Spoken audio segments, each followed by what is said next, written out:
Gurukul classes के अंदर। और आज हम परसेंटेज टॉपिक को आज खत्म कर रहे हैं, ठीक है। मतलब कि आज हमारे सारे टाइप के क्वेश्चंस हमारे पास हो जाएंगे परसेंटेज के इस टॉपिक से रिलेटेड। तो आइए स्टार्ट करते हैं, हम देखते हैं। देखिए, जैसे हमने कुछ लेक्चर्स पहले परसेंटेज के अंदर हमने ये देखा था कि कोई भी व्यक्ति उसकी आय और बचत से रिलेटेड हमने सवाल करे थे, ठीक है। तो अब इस सवाल के अंदर जो हमारे पास है, इसमें क्या है, पहले हमने ये करा था कि भाई किसी ने कुछ खर्चा करा, इतना परसेंट इस पर खर्चा करा, इतना परसेंट इस पर खर्चा करा। जैसे एक व्यक्ति की आय है 100% है, 100% व्यक्ति कमाता है, तो उसने उसका 30% घर के खर्चे में खत्म कर दिया, 10% किराए में खर्चा कर दिया आने जाने के, इस तरीके से। मगर अब इधर जो सवाल है उसमें क्या आएगा कि जैसा आपको पहले सवाल में पढ़ के बताते हैं, इसमें हर शब्द के पीछे शेष आएगा, शेष राशि, शेष राशि। देखो कैसे, एक व्यक्ति अपनी आय का 20% अपनी पत्नी को देता है, ठीक है।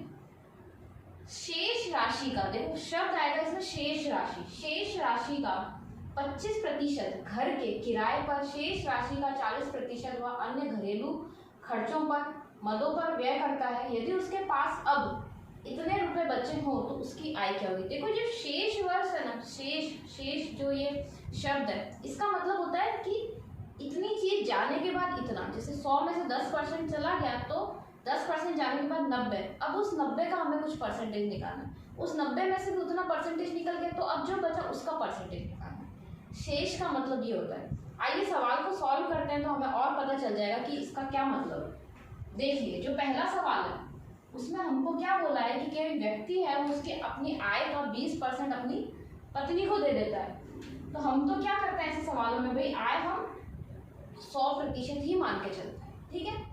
तो उसने क्या करा, अपनी आय का 20% तो किसे दे दिया, पत्नी को।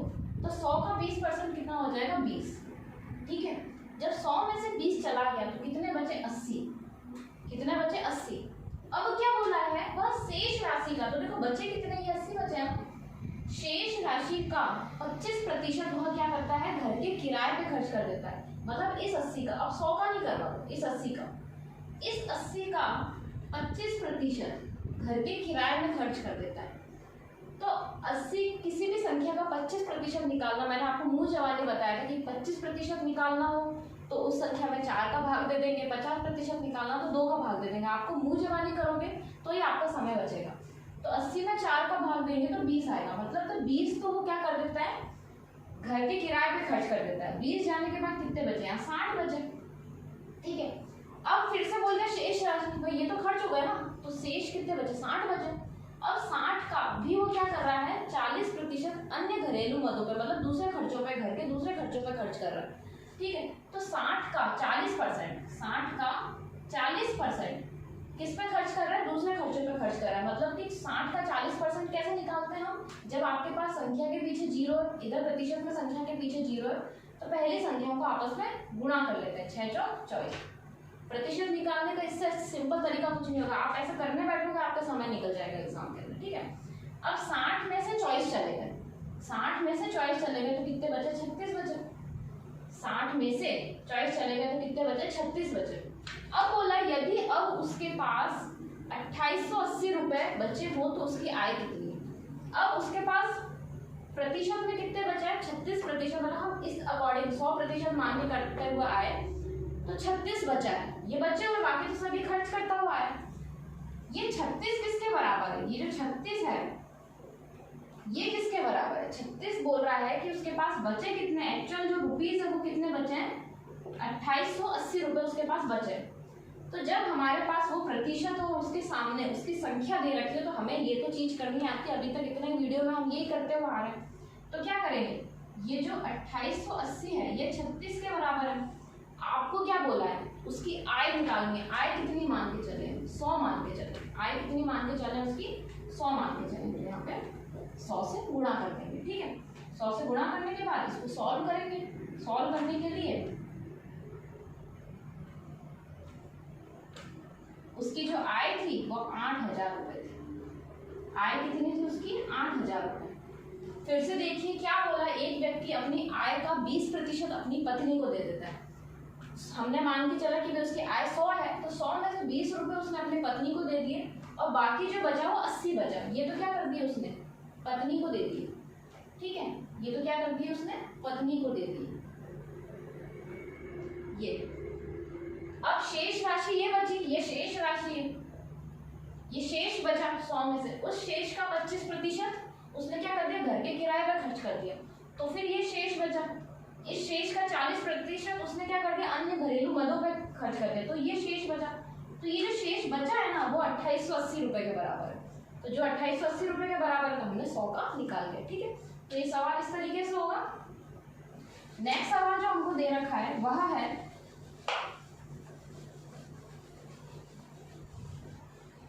नेक्स्ट सवाल हमको दे रखा है सेकंड है, एक व्यक्ति अपनी मासिक आय का 10% दान करता है, शेष का 40% घर का किराया पर खर्च करता है, शेष राशि का आधा घरेलू मदों पर खर्च करता है। यदि अब उसके पास इतने रुपए हो तो उसकी वार्षिक आय बताओ। देखो सेम टू सेम होगा वही क्वेश्चन, लास्ट में एक लाइन चेंज कर दी कि उसकी हमें क्या बतानी, वार्षिक आय बतानी। पहले ऐसे कुछ नहीं बोला था, पहले सिर्फ ये बोला था आय बताओ, तो उसकी मासिक आय निकली थी हमारी, ठीक है। तो अभी क्या बोला है, वार्षिक आय बताओ। मासिक आय क्यों निकली थी, क्योंकि लाइन में अगर आपको दिया होगा, पहले सवाल में तो हमें कुछ नहीं दिया लाइन में, फर्स्ट लाइन के, इसके अंदर पहली लाइन में ही हमें दिया है अपनी मासिक आय का। अपनी मासिक आय का मतलब महीने का खर्चा वो बता रहा है, ठीक है। तो हमने क्या करा, 100 मान के चले कि भाई उसकी जो आय है वह 100 है, 100 का 10% उसने दान कर दिया, मतलब 10 रुपये उसने दान कर दी, बचे कितने, 90। ये कितने शेष, ये कितने शेष, क्योंकि हर बार इधर शेष वर्ड बोला गया, बचे हुए पैसे। अब शेष का 40%, इसका 40%, तो हमें इसको फटाफट सॉल्व करना होता है। 9 चौक 36, 9 चौक 36, ठीक है। तो यहाँ पे हमारे पास कितने बचेंगे, हमारे पास बचेंगे 14, ठीक है। ये कितने बचे, ये क्या है, ये शेष है, ये भी वो बचे हुए अमाउंट है। अब क्या बोला, शेष राशि का आधा, शेष राशि का आधा मतलब 50%, शेष राशि का आधा मतलब 50% या 2 से भाग देंगे। तो 50% भूल जाओ, 2 से भाग दे दो आप, 2 से भाग दिया तो हमारे पास कितना आएगा, 27। 54 का 2 से भाग दिया तो कितना आएगा, 27। और यहाँ पे भी कितना है, 27 के आधा। तो 27 रुपये उसने क्या कर दिए, घरेलू मदों पर खर्च कर दिए। तो अब कितना बचा, इतना बचा, ये शेष है, ये शेष है, ये इसका बचा। अब बोला है उसके पास कुछ बचे हैं, ये 27% है, वो किसके बराबर है, 8100 रुपए के बराबर है। देखो हम इसको हमें प्रतिशत में ही लिखना पड़ेगा, क्योंकि हम इसे नहीं लिख सकते कि 27 रुपये 8100 रुपये के बराबर। ये तो हम मान के चले, 100 मान के चले थे, तो हम सब परसेंटेज में ही मान के चलेंगे, इसलिए हम परसेंटेज का साइन लगाएंगे। तो उसके वार्षिक आय बताएंगे। अब देखिएगा यहाँ पे हम क्या करेंगे, ये संख्या लिखेंगे, बटे में वो प्रतिशत लिखेंगे और गुणा करेंगे 100, क्योंकि हमने क्या माना है, 100 माना है उसकी आय को। जब हम इसे सॉल्व करेंगे, जब हम इसे सॉल्व करेंगे, इसे सॉल्व करते हैं,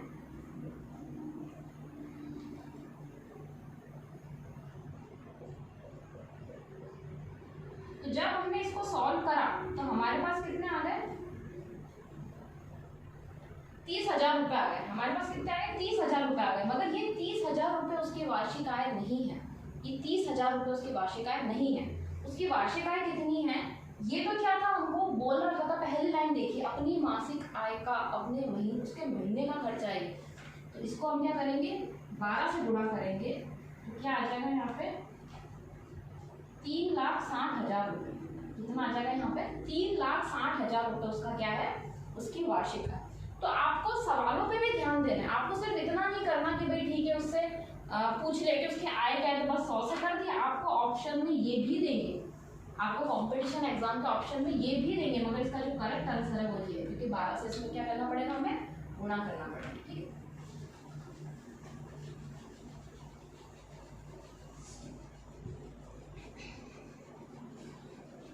अब देखिए जो नेक्स्ट सवाल है, तो ये हमारे शेष राशि के तो हमारे पास ऐसे ही सवाल आते हैं। नेक्स्ट सवाल है वो हमारे पास जनसंख्या से रिलेटेड है, ठीक है।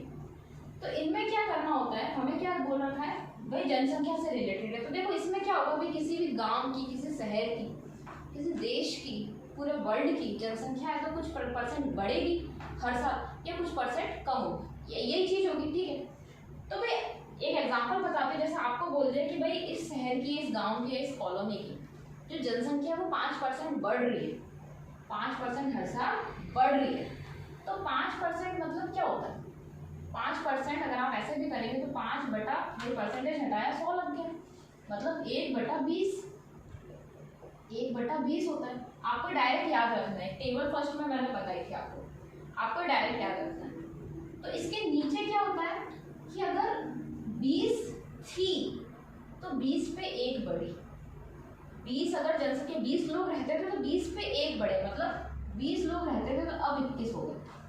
ठीक है, इस तरीके से हम परसेंटेज बढ़ना परसेंटेज कम होना देखते हैं। भाई 5% बढ़ी तो परसेंटेज हटा के हम देखेंगे बटे में क्या आ रहा है, 1/20 आ रहा है। तो हम मानेंगे कि अगर 20 थी तो 20 पे 1 बढ़े, तो 20 के अकॉर्डिंग हमने करा तो इस अकॉर्डिंग हम आगे चल पड़ेंगे। अगर कम हुई तो 20 थी तो 19 हो गई, 20 पे 1 इंसान बढ़ा, 20 पे 1 इंसान कम हुआ। ठीक है, तो ये जनसंख्या वाले सवाल कुछ इस तरीके से किए जाते हैं। सवाल पढ़ेंगे, सवाल करेंगे तो हमें समझ में आ जाएगा और कैसे किए जाते हैं। देखिए, एक शहर की जनसंख्या हर वर्ष 10% बढ़ती है। यदि 2 वर्ष बाद जनसंख्या 60-50 हो जाएगी तो वर्तमान जनसंख्या में बतानी, 6050 हो जाएगी तो वर्तमान जनसंख्या बतानी। तो देखो क्या बोला है, 10% बढ़ती है, 10% इंक्रीज होती है। तो 10 का हमें पता है 1/10 होता है, 10 का मतलब क्या है 1/10 होता है।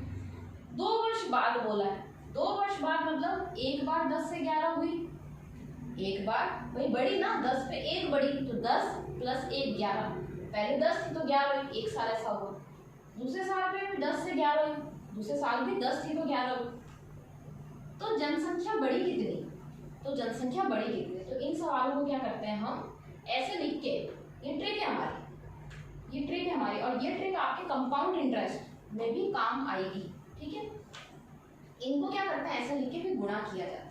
10 को 10 से गुणा किया तो 100 आ गया, 10 को 10 से गुणा किया तो 100 आ गया, 11 को 11 से गुणा किया तो 121 आ गया, 11 को 11 से गुणा किया तो 121 आ गया। क्या बोला, 2 वर्ष बाद, ये 2 वर्ष पहले की जनसंख्या, क्योंकि 2 वर्ष पहले ही तो हम 10 मान रहे थे। 2 वर्ष बाद जनसंख्या 6050 होगी, तो 2 वर्ष बाद वैसे हमारी कितनी होगी, हमने कितनी मानी, पहले 100 थी, अब कितनी हो गई 121।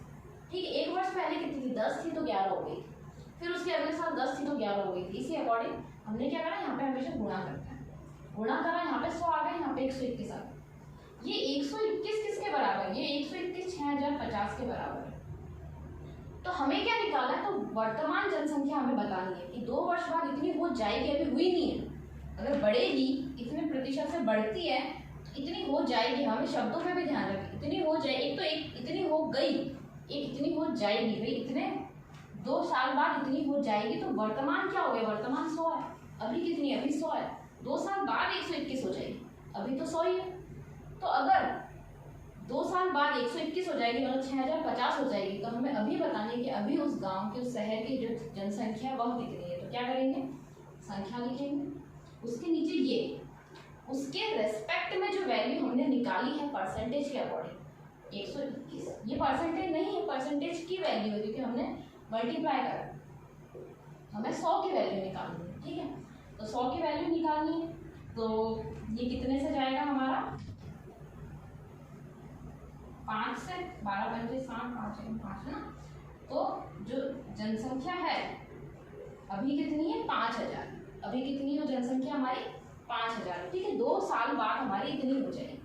तो इन सवालों को ऐसे किया जाता है, जैसे अभी बोला है कि आपको बढ़ गई तो जो प्रतिशत है उसे पहले बटे में लिख दीजिए, बटे में लिखने के बाद हम ये मान के चलते हैं कि अभी वर्तमान में इतनी चीज है, तो उस पर कुछ इतनी वैल्यू बढ़ेगी या इतनी वैल्यू घटेगी, तो उनकी वैल्यू यहाँ लिख देते हैं, उनको आपस में गुणा करते हैं। गुणा करने के बाद अगर आपको बोला है 2 साल बाद की जनसंख्या, तो ये बोला है वर्तमान की जनसंख्या, तो ये इस वैल्यू के रेस्पेक्ट में आप आगे का सॉल्व करेंगे। ठीक है, जैसे नेक्स्ट सवाल करते हैं, अब हमको पता चलेगा कि भाई अगर आपको वर्तमान में रखो तब क्या काम करेंगे।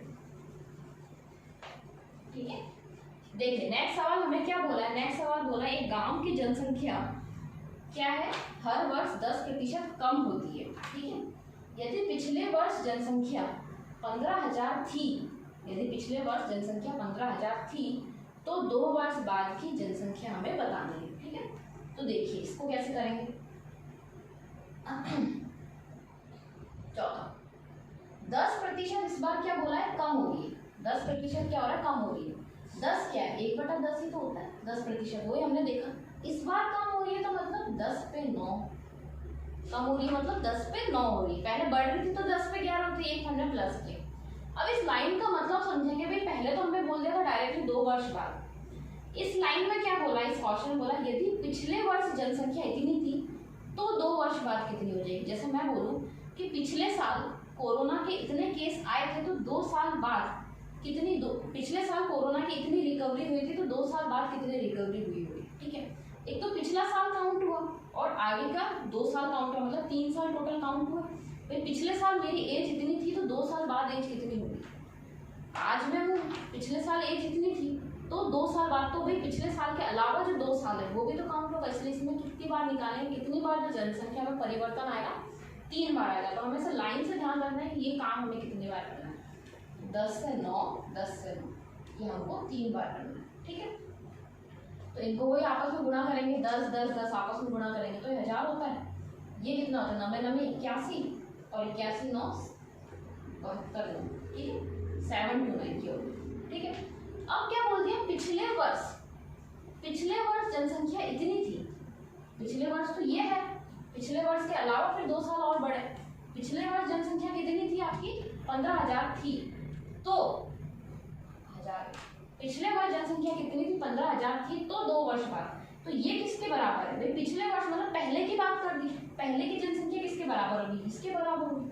अभी की बात करते तो इसमें इसके बराबर होगी। ठीक है, तो पहले की बात कर दी, मतलब किसके रेस्पेक्ट में बात हो रही, किसके बराबर है, ये 1000 है, ये बराबर है आपके 15,000। ठीक है, कि मतलब 3 साल पहले जो यहाँ की जो जनसंख्या थी वह कितनी थी, 15,000 थी। तो अब कितनी हो जाएगी, तो अगर आपको ये दे रखा है तो आपको क्या निकालना है, अब की कितनी निकालनी है। ठीक है, क्योंकि कम हो रही है ना, तो 729 की आपको वैल्यू निकालनी है। तो 15,000 बटा 1000 गुणा 729, तो ये कट जाएगा। तो इसको 15 में जब जाएगा तो हमारे पास क्या आ जाएगा, 15 9,